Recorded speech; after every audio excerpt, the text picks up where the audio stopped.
Saya memiliki sebuah usaha sound system bernama Bayu Suara. Sejak pandemi ini berlangsung, industri usaha yang saya jalani memang mati total. Sekitar ya cuma 100.000 saja kita sehari itu dari jam 7 sampai jam 5 lah ya. Biasa 50 porsi, 60 porsi terjual. Kalau sekarang setelah Semenjak ada musim COVID Corona ini, paling 15 piring, 10 piring. Ya, kejadian seperti ini memang menyedihkan sekali, kayak gimana gitu. Menangis cuman nggak keluar air mata, batin saya yang menangis.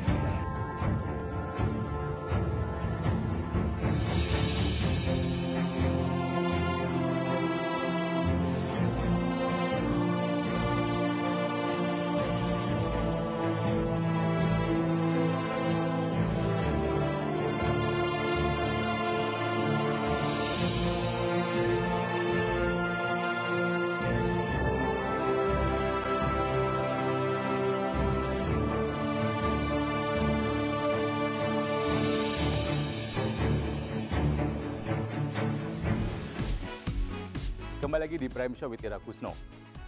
Yang harus kita lakukan pemirsa di saat era pandemik sekarang adalah kemampuan kita dalam mengelola keuangan. Sekarang saya sudah terhubung dengan seorang ibu penjual gado-gado yang biasanya berjualan di lokasi dekat kawasan industri Jakarta Barat. Selamat malam Ibu Bahia. Selamat malam. Iya, Ibu, sekarang saya tahu banget bahwa yang namanya penjual pasti sangat berkurang ya Bu ya. Iya. Yang pembeli juga jadi sangat-sangat berkurang. Nah, kalau boleh saya tahu, omset dulu sebelum dan sesudah ada wabah ini berapa Bu perbedaannya Bu? Perbedaannya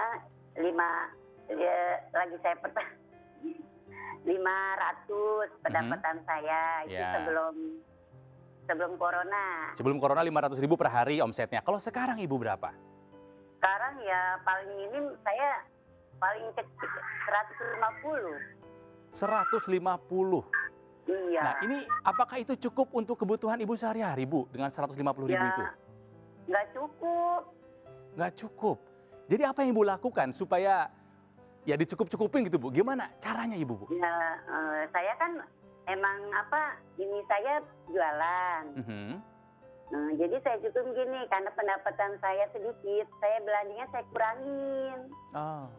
Biar saya bisa jualan. Iya. Jadi 150.000 mau bagaimanapun caranya Ibu akan terus tetap berjualan karena Iya. ya mau Saya gimana lagi, apa yang mau Ibu berjualan. lakukan lagi ya Bu ya? Selain berjualan Ibu memang tidak ada usaha lainnya ya Bu ya? Tidak. Oke. Tetap semangat Ibu Bahia, semoga keadaan cepat membaik ya. dan semoga omsetnya kembali normal lagi bahkan lebih besar dari Amin, biasanya. amin. Terima kasih Ya. Ibu Bahia. Mbak Ira silahkan. Terima kasih Ronald dan saudara. Kalau tadi kita lihat dialog Ronald dengan Bu Bahia, penjual gado-gado, dan sebelumnya juga dengan berbagai kalangan, ini tampaknya bahwa dampak dari pandemik ini bermuara pada kesehatan keuangan rumah tangga. Bagaimana cara pengelolaannya di saat situasi seperti saat ini? Saya telah terhubung dengan seorang perencana keuangan, yaitu Prita Gozi. Selamat malam Mbak Prita.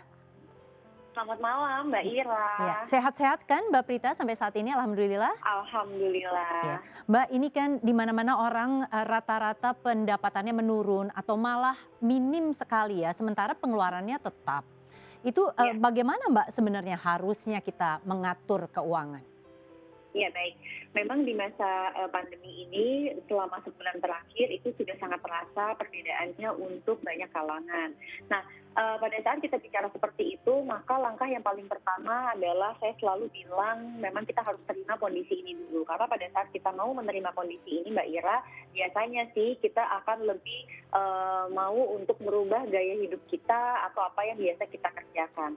Langkah kedua, kita harus menghitung berapa sih dampaknya terhadap rumah tangga kita. Jadi seperti tadi kan saya sempat dengar ya, dan omset penjual itu yang tadinya 500.000 turun menjadi 150.000. Itu berarti kan turunnya lebih dari 50%. Nah sekarang pertanyaannya adalah kalau omsetnya 150.000 sebetulnya keuntungan tiap harinya itu berapa?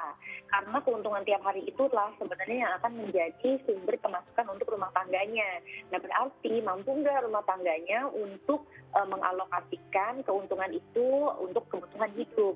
Nah, yang ketiga, kebutuhan hidupnya nih yang harus diatur.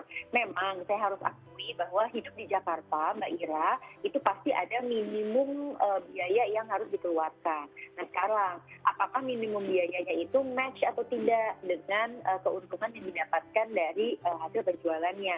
Kalau memang masih match, maka memang kita terpaksa harus mau merubah barang-barang substitusi gitu loh. Jadi misalnya yang tadinya mungkin masakan di rumahnya berapa macam, sekarang mungkin hanya satu macam.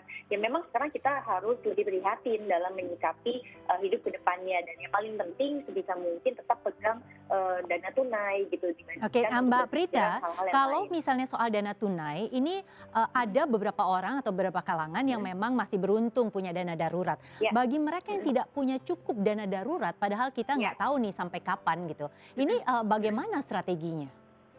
Baik, jadi kalau untuk rekan-rekan para pemirsa juga mungkin yang saat ini adalah UMKM atau bahkan pedagang kecil. Nah, ini memang saya akui itu bukan hal yang mudah gitu. Nah, memang kita ke Indonesia itu punya satu keunggulan yaitu gotong royong. Jadi ini sudah dilakukan oleh beberapa tempat. Jadi saat ini kan banyak yang mengkoordinasi misalnya donasi.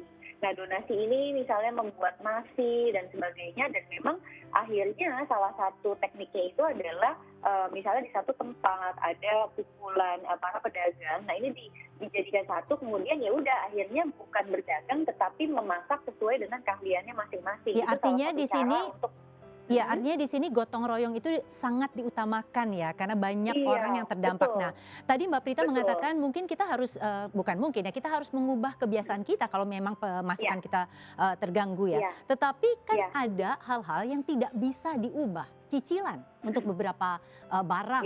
Nah, ini bagaimana? Ya, saya harus akui itu memang kenyataannya banyak sekali, dan sekarang kita harus siap dengan urusan cicilan ini. Kita harus siap waktu kita nyicil untuk apa? Kalau misalnya cicilannya katakanlah masih berupa barang yang barangnya itu ada, maka Mbak Ira kalau memang kita tidak sanggup untuk mencicilnya, terpaksa kita jual. Terpaksa kita memang memohon keringanan tetapi kita jual. Jadi memang kondisi ini nggak bisa juga bagi masyarakat yang mungkin tetap punya cicilan tapi tetap pengen punya barangnya tetapi minta dapat keringanan. Nah, itu yang nggak bisa. Jadi kalau kita mau dapat keringanan, ya memang kita mungkin keringanan dalam hal membayarnya, tetapi barangnya harus kita lepas. Gitu. Itu sayangnya memang harus seperti itu kondisinya. Nah, masalahnya kita mau terima atau tidak, gitu. Nah, sekarang ini yang kebutuhan utama lain adalah kan untuk kuota, begitu ya, untuk komunikasi, karena orang di rumah aja, perlu hiburan dan sebagainya.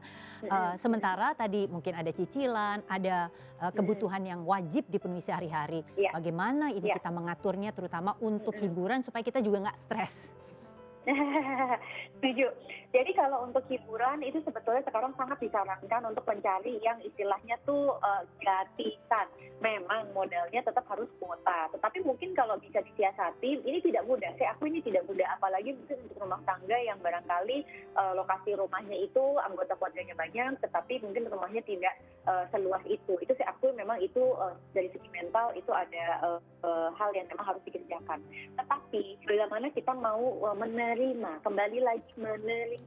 Pada saat kita mau menerima, biasanya kita akan lebih ikhlas. Kalau kita lebih ikhlas, maka kita akan melihatnya itu adalah kita sekarang masih dikasih sehat. Kita masih dikasih sehat, maka kita cari hiburan yang gratisan, misalnya gitu. Jadi mungkin dicari hiburan nonton streaming atau misalnya ya seperti lihat news, kemudian lihat mungkin dari YouTube, sarana hiburan. Tetapi satu itu ditonton rame-rame, jadi bukan satu orang minta device satu sendiri-sendiri. Iya, supaya hemat kuota ya. Baik, terima kasih Mbak Prita Gozi sudah bersama kami malam hari ini. Pemirsa, tetaplah bersama Prime Show with Ira Kusno. Sesudah pariwara berikut, kami akan hadir dengan good news di tengah situasi pandemik saat ini.